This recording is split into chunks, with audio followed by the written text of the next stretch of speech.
ഞാൻ ഈ വർഷത്തെ എൻ്റെ 12ാമത്തെ പടം ഇത്. ഈ മാസം എത്ര മാസമായി കാണും? 9 മാസം.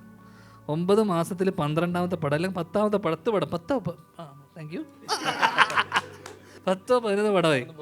അതിലിപ്പോൾ പ്രിൻസ്, ഉജ്ജ്വലൻ, പിന്നെ ഏതായിരുന്നു, വള, സോറിയല്ലേ,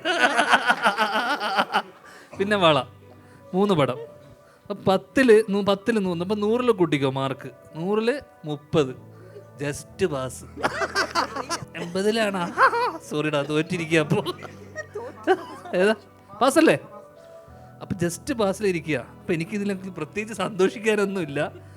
അതിനെ അങ്ങനെ കണ്ടിന്യൂ ചെയ്ത് പോകാന്നുള്ളത്. അങ്ങനെ ജസ്റ്റ് പാസ്സായി പോകുന്നത് എന്ന് വെച്ച് കഴിഞ്ഞാൽ നമ്മളൊരുപാട് സിനിമകൾ ചെയ്യുന്നു, നമ്മുടെ ജോലിയുടെ ഭാഗമായിട്ട് സിനിമകൾ ചെയ്യുന്നു. ഞാൻ ഇവരും തമ്മിലൊക്കെ ഒരുപാട് വ്യത്യാസമുണ്ട്. കാരണം ഇവർ വളരെ സീരിയസ് ആയിട്ട് സിനിമയെ സ്നേഹിക്കുന്ന ആളും എനിക്ക് അത്തരം അതിയായ ഒരു പാഷനൊന്നും സിനിമയോട് ഇല്ലാത്ത ഒരാളും എന്ന് വെച്ചാൽ പ്രത്യേകിച്ച് അഭിനയത്തിൻ്റെ കാര്യത്തിൽ അത് ഞാൻ എടുത്ത് പറഞ്ഞിട്ടുണ്ട്. അപ്പോൾ അങ്ങനെയുള്ള എനിക്ക് എന്നെ സംബന്ധിച്ചിടത്തോളം ഇത്തരം വിജയങ്ങളൊക്കെ തന്നെ ചെറിയ ചെറിയ സന്തോഷങ്ങൾ തന്നെയാണ്. പക്ഷേ ഇതിനെ തുടർന്ന് ഉള്ള പരാജയങ്ങൾ വരാനിരിക്കുന്നുണ്ടല്ലോ. അപ്പോൾ അത് കൂടുതൽ സന്തോഷിക്കാനും പറ്റില്ല. കാരണം എനിക്കറിയല്ലോ ഇനി വരാനിരിക്കുന്നത് എന്തൊക്കെയാണ്. ഒരു വേനൽക്കാലം വരുമല്ലോ. അതുകൊണ്ട് ഇതിലൊന്നും തന്നെ മതിമറന്ന് ഞാൻ ഒന്നും ആഹ്ലാദിക്കുന്നില്ല. അടുത്ത ആഴ്ച തന്നെ നീ ഈ ചോദ്യം മാറ്റി ചോദിക്കുന്നതായിരിക്കും. നീ ചിലപ്പോൾ എന്നെ വെറുക്കും.